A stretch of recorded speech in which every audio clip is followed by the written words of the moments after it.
আর সন্ধ্যেবেলা ঘরে বসে ভাবছিলাম কি খাওয়া যায় একটা ঝুড়ি থেকে, তাই জন্য আলু নিয়ে নিলাম 4টের মতো। আর সেগুলো ভালো করে আগে পিল অফ করছি। তারপর পিল অফ করার পর সেগুলোকে কেটে নিলাম যেইভাবে ফ্রেঞ্চ ফ্রাইয়ের শেপটা হয়। তারপর একটা বাটির মধ্যে জল নিয়ে সেগুলোকে ভালো করে ধুয়ে নিলাম। ব্যাস, তারপরে গ্যাসে জল গরম করতে বসিয়ে দিয়েছি আর সেখানে একটু নুন দিয়ে আলুগুলোকে ছেড়ে দিলাম একটু সেদ্ধ হওয়ার জন্য। তারপর ভালো করে আলু জল ঝরিয়ে সেটাকে রেখে দিলাম ফ্রিজের মধ্যে।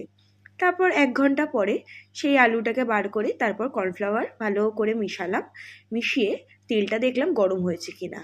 তারপর গরম হওয়ার পরেই একটা আলু ছেড়ে দেখলাম, ব্যাস ঠিক আছে, তখনই সবকটা ছেড়ে দিলাম। তারপর একবারে কড়া করে ভেজে উঠালাম। দেখতে তো ফ্রেঞ্চ ফ্রাই কম আলু ভাজা বেশি লাগছে, যাই হোক তার সাথে একটুখানি মশলা অ্যাড করলাম। দেখো খেয়ে কেমন হয়েছে। দিলাম, দিয়ে দেখলাম কেমন হয়েছে।